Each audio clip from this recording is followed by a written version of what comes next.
بسم اللہ الرحمن الرحیم۔ اے عمر رضی اللہ تعالیٰ عنہ، واقعی تو عادل حکمران ہے۔ کیسر نے اپنا ایک قاصد حضرت عمر فاروق رضی اللہ تعالیٰ عنہ کی حال و احوال معلوم کرنے کے لیے بھیجا۔ جب وہ قاصد مدینہ آیا تو دیکھا کہ یہاں تو کوئی محل وغیرہ نہیں ہے اور نہ ہی ایسا کوئی گھر ہے جس سے پتہ چلے کہ یہاں کوئی بادشاہ رہتا ہے۔ مدینہ کے لوگوں سے پوچھا، تمہارا بادشاہ کہاں ہے؟ لوگوں نے کہا، ہمارا بادشاہ تو کوئی نہیں ہے، ہاں البتہ ہمارے ایک امیر ہیں جو اس وقت مدینہ سے باہر کہیں گئے ہوئے ہیں۔ وہ قاصد حضرت عمر رضی اللہ تعالیٰ عنہ کی تلاش میں نکلا تو ایک جگہ دیکھا کہ حضرت عمر فاروق رضی اللہ تعالیٰ عنہ زمین کو فرش بنائے ایک درخت کے سایہ میں سو رہے ہیں، اپنا سر اپنے درہ پر رکھا ہے اور آس پاس کوئی پہرے دار بھی نہیں ہے۔ جب اس نے یہ حالت دیکھی تو دل میں ہیبت بیٹھ گئی۔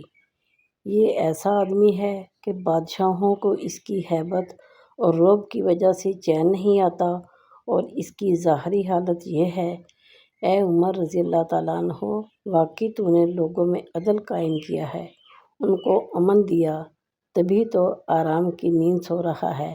اس کے مقابلے میں ہمارا بادشاہ ظلم کرتا ہے، ہر وقت خوف اس کے سر پر سوار رہتا ہے، راتوں کو نیند نہیں آتی۔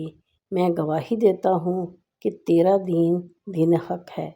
اگر قاصد بن کر نہ آیا ہوتا تو ضرور اسلام لے آتا، البتہ میں واپس جا کر مسلمان ہو جاؤں گا۔ حضرت عمر فاروق رضی اللہ تعالیٰ عنہ کی شان۔ حضرت عمار بن یاسر رضی اللہ تعالیٰ عنہ بیان کرتے ہیں کہ حضور صلی اللہ علیہ وآلہ وسلم نے ارشاد فرمایا، اے عمار، ابھی میرے پاس جبرائیل علیہ السلام آئے تھے اور میں نے ان سے پوچھا، اے جبرائیل، مجھے آسمان والوں میں عمر کے فضائل کے بارے میں بتاؤ۔ اس نے کہا، یا رسول اللہ صلی اللہ علیہ وآلہ وسلم، اگر میں آپ کو اتنی مدت تک حضرت عمر کے فضائل بیان کرتا رہوں جتنی مدت حضرت نوح علیہ السلام زمین پر رہے، یعنی 950 برس، تب بھی عمر رضی اللہ تعالیٰ عنہ کے فضائل ختم نہیں ہوں گے۔ اور بے شک حضرت عمر فاروق رضی اللہ تعالیٰ عنہ حضرت ابوبکر رضی اللہ تعالیٰ عنہ کی نیکیوں میں سے ایک نیکی ہیں۔ حضرت عمر رضی اللہ تعالیٰ عنہ کے انصاف کا ایک واقعہ۔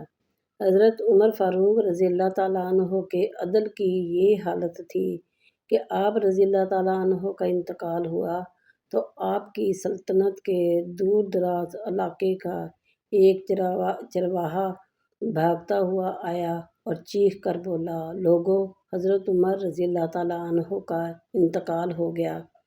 لوگوں نے حیرت سے پوچھا، تم مدینہ سے ہزاروں میل دور جنگل میں ہو، تمہیں اس سانحہ کی اطلاع کس نے دی؟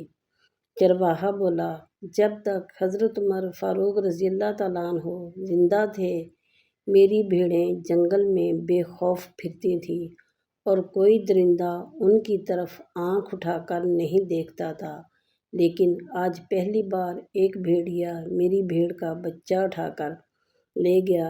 میں نے بھیڑیے کی جرأت سے جان لیا کہ آج دنیا میں حضرت عمر فاروق رضی اللہ تعالیٰ عنہ موجود نہیں۔ حضرت عمر فاروق رضی اللہ تعالیٰ عنہ۔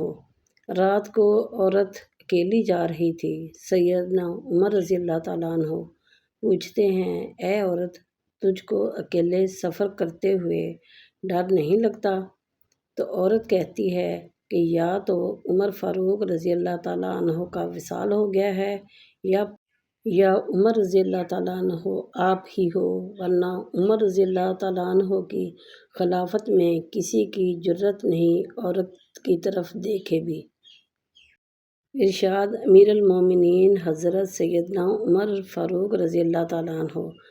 کہتے ہیں کہ اگر میرے پاس تمام دنیا کا سونا ہوتا، جب بھی میں اس کو قیامت کی دہشت اور آنے والے حالات کے ڈر سے خدا کی راہ میں فدا کر دیتا۔